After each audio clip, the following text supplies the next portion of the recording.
እንደ አውሮፓውያኑ ዘመን አቆጣጠር በ1990ዎቹ አንድ የፈጣን ምግብ ቤቶች ገዳይ የሚል ስያሜ የተሰጠው ሰው ነበር።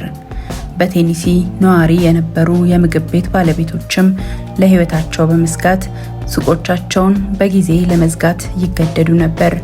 እሱንም እሺ ብሎ የሚሰራላቸው ሰራተኛ ካገኙ ነው። ይህ ሁሉ ስጋት ፖል ዴኒስ ሬድ በተባለ አንድ ግለሰብ የተነሳ ነበር። ፖል ከባድ የሆነ የልጅነት ጊዜን ከማሳለፉም በላይ በአእምሮ ህመምም ይሰቃይ ነበር ተብሏል። በመጨረሻው ፍርድ ወቅትም የከፍተኛ ፍርድ ቤት ዳኛ የነበሩት ያነሱትም ጥያቄ እውን ፖል የአእምሮ ህመምተኛ ሆኖ ጤነኛ ሆኖ ለመታየት ጥረት የሚያደርግ ሰው ነው ወይስ ጤነኛ ሆኖ ድርጊቶቹን በአእምሮ ህመም ያሳበበ ሰው ነው የሚል ነበር። ልዩ እይታ የዩቲዩብ ቻናል የተለያዩ መረጃዎችን በተለየ አቀራረብ የሚያቀርብ ቻናል ነው። ለቻናሉ አዲስ የሆናችሁ ሰብስክራይብ በማድረግ ቤተሰብ ይሁኑ። በላይክ እና በኮሜንትም ሀሳባችሁን ንገሩኝ። ፖል እንደ አውሮፓውያኑ ዘመን አቆጣጠር በህዳር 12 1957 ቴክሳስ ውስጥ ነው የተወለደው። ሊንዳና ጃኔት የተባሉ ሁለት ታላላቅ እህቶችም ነበሩት። አባቱ ከፍተኛ የአልኮል ተጠቃሚ ስለነበር ጥሩ የሚባል የልጅነት ጊዜን አላሳለፈም። እሱና እህቶቹም ከአባታቸው ግራ የተገባ ጸባይ የተነሳ ከአያታቸው ጋር ለመኖር ተገደው ነበረ። ፖል በ4 እና በ5 ዓመቱ በሰፈር ውስጥ ችግር የሚፈጥር አይነት ልጅ ሆነ። የጎረቤት ፖስታዎችን መስረቅ፣ ልብሳቸውን መደበቅ፣ አያቱን ክፍላቸው ውስጥ ቆልፎ እሳት መለኮስ፣ ውሻቸውን በዱላ ቀጥቅጦ መግደል የባህሪዎቹ መገለጫዎች ነበሩ። ፖል ትምህርት ቤት የጀመረው በ7 ዓመቱ ነው። በትምህርት አቀባበሉ ላይ ግን ችግር ስለነበረበት ወደ ትምህርት ቤቱ ሳይኮሎጂስት ክትትል እንዲደረግለት ይደረጋል። በዛም ጊዜ ከአንጎሉ ጋር ተያያዥነት ያለው ችግር እንዳለበት ይረዳሉ። በአስቸጋሪ ጸባዩ የተነሳ ከአያቱ ጋርም መኖር ስላልቻለ ለማደጎ ለመሰጠት እንደተገደዱ ሲገልጹ እናቱ ከእርሷ ጋር እንዲኖር ወሰደችው። ይሁንና ይህ የሆነው እስከ 16 ዓመቱ ብቻ ነበር። በ16 ዓመቱ በእናቱና በእህቶቹ ላይ የጾታዊ ትንኮሳ በማድረጉ ከቤት ይባረራል። ከዛ ጊዜ ጀምሮ የተለያዩ የወንጀል ሪከርዶች ባለቤት ይሆናል። የገንዘብ ስርቆት፣ የመኪና ስርቆትና በሰዎች ላይ የተለያየ ጥቃቶች መገለጫዎቹ ነበሩ። ይህም እንደ አውሮፓውያኑ ዘመን አቆጣጠር እስከ 1982 የቀጠለ ነበር። በመሳሪያ እያስፈራራ ከሰዎች ገንዘብ እየሰረቀ ቢተዳደርም ለጊዜው ፖሊስ ጣቢያ ከመግባት ውጪ በስነ ስርዓት ተከሶ ተፈርዶበት አያውቅም። ምክንያቱም ከአንጎል ጋር የተያያዘ ችግር ስለነበረበት የሕክምና ማስረጃ ከመጣ በኋላ ክሱ ይቋረጣል። አንድ ጊዜ ግን ከባድ የሆነ የስርቆት ወንጀል ፈጽሞ የ20 ዓመት እስር ይፈረድበታል። የታሰረው ግን 7 ዓመት ብቻ ነበር። እንደ አውሮፓውያኑ ዘመን አቆጣጠር በ1997 ወደ ናሽቪል ቴነሲ አቀና። ይህች ከተማ በካንትሪ ሚውዚክ ዘርፍ ታዋቂ ነበረች። የአሜሪካን የሙዚቃ እድገትም ላይም ብርቱ ተጽዕኖ እንዳላት ትጠቀሳለች። በዛን ጊዜ የከተማዋ ህዝብ ቁጥር 700,000 ያህል ነበር። በርካታ ታዋቂ ሙዚቀኞችም ከዚች ከተማ ወጥተዋል። ታዲያ ፖልም የራሱን የሙዚቃ አሻራ ለማስቀመጥ በማሰብ ነው ወደዚህች ከተማ ያቀናው። ለመተዳደሪያም በሬስቶራንት ውስጥ በመቀጠር ለተወሰነ ጊዜ ሰርቷል። እንደ አውሮፓውያኑ ዘመን አቆጣጠር ጥር 16 1997 እሁድ ጠዋት ማይክል በተርወርስ የተባለ ግለሰብ ወደ ስራ ለመግባት ካፕተን ዲ ሬስቶራንት ይደርሳል። ይሁንና ሁሉም በሮች ቁልፍ በመሆናቸው ወደ ስራው መግባት አልቻለም። ወደ ጎረቤት ሬስቶራንት በመሄድ ስልክ ይደውላል። ይሁንና የሚያነሳው አልነበረም። ይህ ልክ እንዳልነበር የገባው ማይክል የስራ ባልደረባው አባት የሆነው ፖሊስ ጋር ይደውላል። ፖሊሱም በምግብ ቤቱ ከደረሰ በኋላ በር ይከፈታል። ሲገቡ ግን ያገኙት የ25 ዓመቱ ማኔጀር ስቲቭ ሃምፕተን እና የ16 ዓመቷ ሳራ ጃክሰን ሞተው ነበር።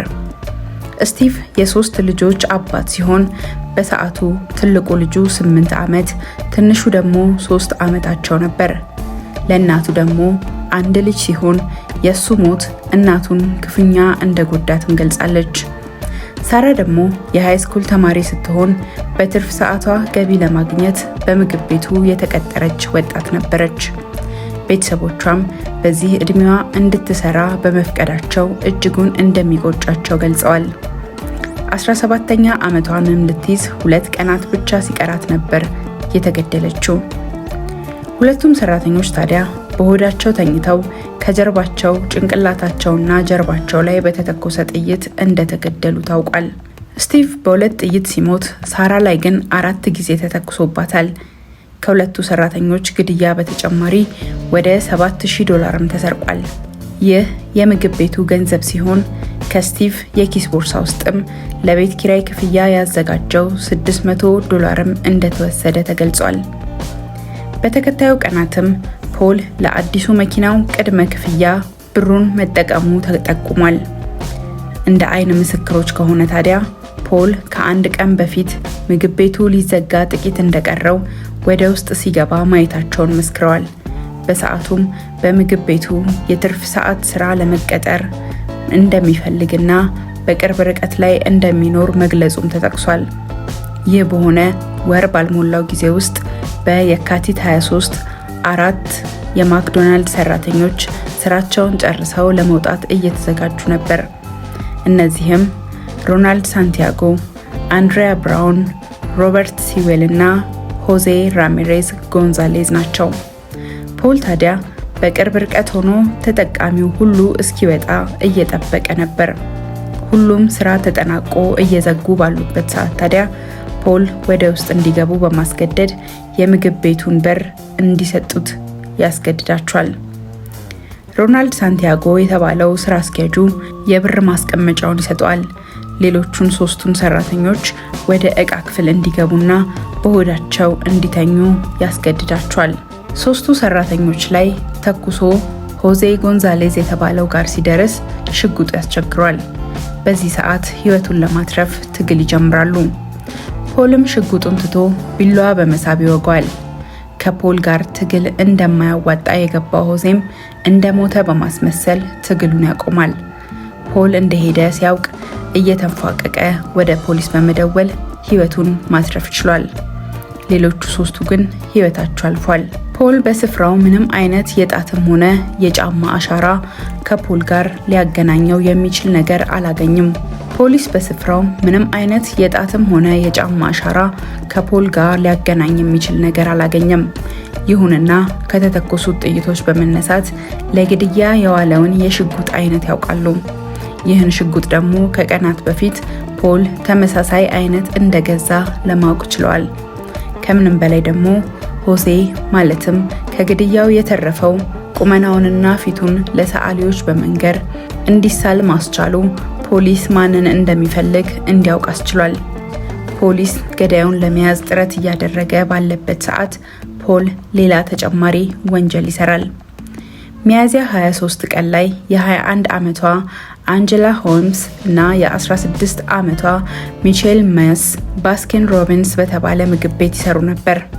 ከምሽቱ 4 ሰዓት ላይ በሚዘጋው ይህ ምግብ ቤት እህቱን አንጀላን ለመውሰድ ወንድሟ በሰዓቱ ይመጣል።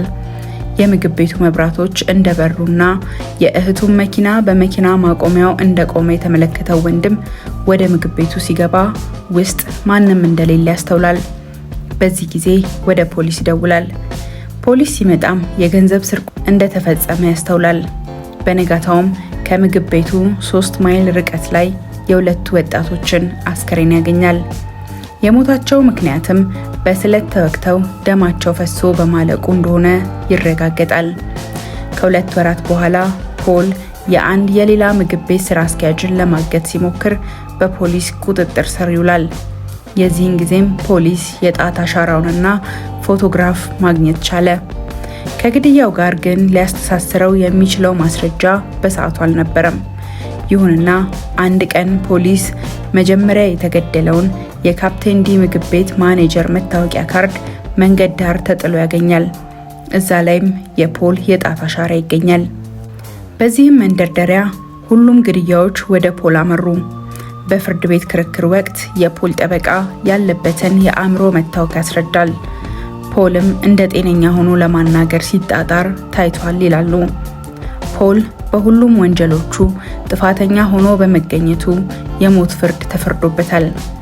አቃቢ ሕጉ ያስተዋለውን አንድ ባህሪ ሲገልጽ የፖል ባህሪ ዳኞች በሚኖሩበት ሰዓትና ዳኞች በማይኖሩበት ሰዓት የሚያሳየው የጸባይ መለዋወጥ ነው። እህቱም በማያስቁ ሰዓቶች ላይ እንደሚቀልድና ግራ የተጋባ ባህሪ እንደሚያሳይ ገልጻለች። በአባታቸው ቀብር ጊዜም ቀብር ቦታው ላይ ሆኖ የተለያዩ ቀልዶችን መናገርና የተለያዩ አልባሌ እንቅስቃሴዎችንም ያሳይ እንደነበረ ተናግራለች። በሌላ ጊዜ ደግሞ ለሚከታተለው ሳይካትሪስት ከዓመታት በፊት ሌላኛውን ሳይካትሪስት የውሸት ታሪክ በመንገር እንዳታለለው ገልጾለታል። ይህ ሁሉ የፖል ባህሪያት ፖል የእውነት እብድ ነው ወይስ አውቆ አበደ የሚል ግራ መጋባትን ፈጥሯል። እንደ ዶክተሮች ገለጻ ፖል አእምሮ ላይ ጉዳት እንደደረሰበት ያረጋግጣሉ። የባህሪው መዛባትና የተለያየ ፐርሰናሊቲ መኖር ከልጅነቱ ጀምሮ ያዳበረው በመሆኑ ያልሆኑ ነገሮችን አሉ፣ የሆኑ ነገሮችን ደግሞ አልሆኑም ብሎ ጭንቅላቱ እንደሚያምን ወይም ዲሉዥናል እንደሆነ ይናገራሉ። ለዚህም ባህሪው ማሳያ መንግስት ላለፉት 20 ዓመታት ያህል እየተከታተለኝ ነው፣ ለዚህም የተመረጥኩ ልዩ ሰው ነኝ ብሎ እንደሚያምንም ፖል ገልጿል። እንደ ሐኪሞች ገለጻም ይህ አይነት ባህሪ በሰዎች ፊት ጤነኛ መስሎ ለመታየትና ተቀባይነት ለማግኘት የሚደረግ ግብግብ እንደሆነም ይመሰክራሉ። ይሁንና የሰራቸው ወንጀሎች ከአእምሮ ህመሙ ባለፈ በጭንቅላት ውስጥ የሚፈጥራቸው ቅዠት የሆኑ ታሪኮች እንደ እውነት ተቀብሎ እንደሚኖር፣ እነዚህንም ለመተግበር እንደሚሯሯጥ የሱን ጉዳይ ያጠኑ ዶክተሮች ገልጸዋል። ታዲያ ፖል የእውነት እብድም ሆነ አውቆ አበድ የሰራቸው ወንጀሎች ቅጣት እንደሚያመጡ መገንዘብ የሚችልበት አቋም ስላለው ለሚያዝያ 29 2003 የሞት ቅጣቱን እንዲቀበል ይፈረድበታል። በ2013 ህዳር ላይም ፖል ይሞታል። ይሁንና በፍርዱ መሰረት ሳይሆን የሞተው ቀነ ቀጠሮ ከተያዘለት ከ10 ዓመት በኋላ በኒሞኒያ ተጠቅቶ በልብ ህመምና በመተንፈሻ አካላት ላይ በደረሰ ጉዳት ለ2 ሳምንት ያህል በሆስፒታል ከተኛ በኋላ ነበር። ታሪኩን እንዴት አገኛችሁት? እስቲ በኮሜንት ንገሩኝ። እንደዚህ አይነት ታሪኮች እንዲደርሳችሁም ከቻናሉ ጋር ቤተሰብ ይሁኑ።